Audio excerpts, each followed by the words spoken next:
Anyways, what is this from the subreddit? Submit your most effed up dating, flirting stories, bad first dates, or relationship advice below. You can link. When did we post this?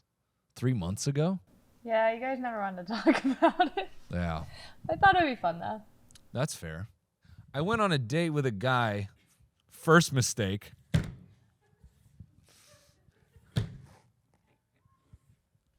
I went on a date with a guy and everything was fine. Well, then what's the problem? Until we were sitting in my car and somehow got on the topic of dinosaurs. I mentioned how as a kid I liked them and had this giant dinosaur book, and he goes, "No way, so did I. That's wild." Then suddenly got really quiet and was staring out into the distance. I asked if he was okay, and I suddenly hear sniffles, and he turns to me in tears and says, I just never met someone with the same interests. And he proceeded to sob for like 10 minutes. Mind you, we were both 20 at the time. I couldn't console him, so I just sat there in silence until he got it together. What made it even more crazy is he wiped his tears and tried to tell me a story about how his tongue almost got split so we could make out. And this guy didn't kill you? Huh. Yeah, just general thoughts. If a person breaks down crying next to me about a dinosaur book, I would maybe within the first 3 minutes go, hey, I think you need to leave. And that's just for safety. You know? Get him out. That's an emotionally unstable person. Referencing a book about dinosaurs and he starts crying? I don't know. That sounds like master manipulation to me. He's trying to draw you in. Yeah. Or you completely made this up and you're fucking alone. This one looks fun. I, female 20, met this guy, male 29, on Bumble and went to his place to hook up. Pause. When people say hook up, it makes me laugh because I have this juvenile reference of that phrase, hook up. Because people would say that in middle school, and they refer to people making out. And I've never been able to advance my initial thought of the word hook up. So I basically read these sentences like, I met this guy on Bumble and we set a time to kiss. But no, we know what this means. They went to his place to suck and fuck. We vibed. So a week later, asked him to come to my place. To or on?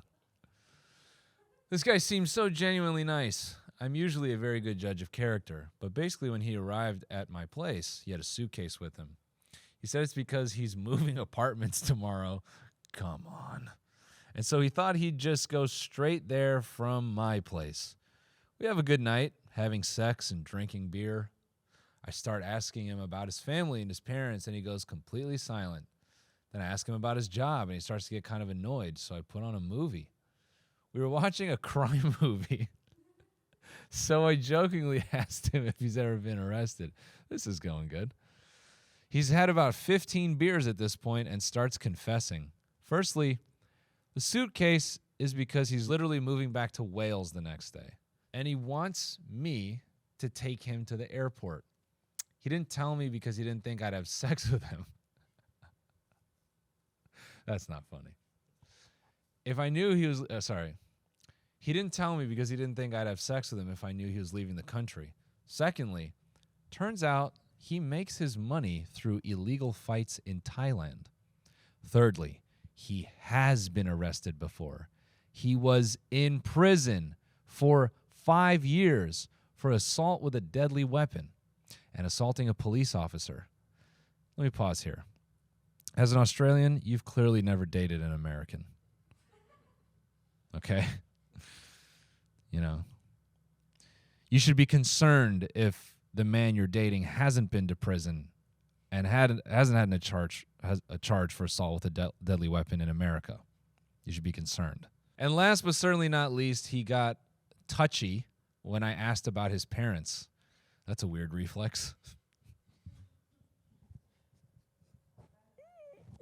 Tell me about your mom.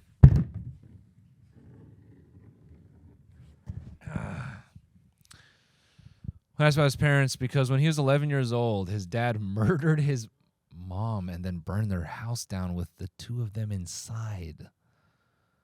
What the fuck? I dropped this psycho gym bro at the airport the next day, and he gave me chicken breasts and white rice as a parting gift. I'm vegetarian. That's what he feeds his fighters. Dude. Okay. Very bold to say you're a good judge of character at 20 years old. Really bold. All right, let's continue. This is a good time waster. JK. We'll get one more, you know. These are always, you know, it's hard to believe these. Here we go. First date with a girl a while back, already lying. We went out for a few drinks and it was all going good, and then she got incredibly drunk, like Paralytic? Paralytic, yeah. Incredibly drunk, like paralytic. I was asking for her phone to call a friend or someone who could come pick her up. She wouldn't tell me where she lived. How do you guys get involved with these people? What are you on? Like, you all keep meeting spies. Who's your family? What's your background? Don't ask questions. How do you all manage to have sex with 007? I was asking for her phone to call a friend or someone who could come pick her up. She wouldn't tell me where she lived or any of her friends' names, so I could even take her home. Then passed out in a train station. The security guards kept telling me the train station had closed and wouldn't help me at all. So I had to put her in a taxi and go to my house, where I was going to let her sober up on the sofa and would then get her home. As we got to mine, she was completely unconscious and I couldn't get her out of the taxi. Luckily, some friends were walking home from a local pub and bumped into me. Managed to get her on my sofa with a bin to be sick in as we figured out what to do. One of my friends went to the kitchen while I was taking a piss. My dog was frightened and bit him. So I had a friend bleeding in my kitchen and a girl who I hardly know throwing up on my sofa. After about an hour, she came around and rang her friend. So I booked a taxi to take her there and then back home. Cost me around £200 in taxis. My mate, who got bit, was fine, thankfully, but truly the worst first date of my life. Hands down, the worst dating experience I've ever had. Forgot to say this was technically my first date ever. I was in a long-term relationship from school, and this was the first date after becoming single for the first time in 8 years. Dude, you have an amazing career in smut writing. This is such a great story.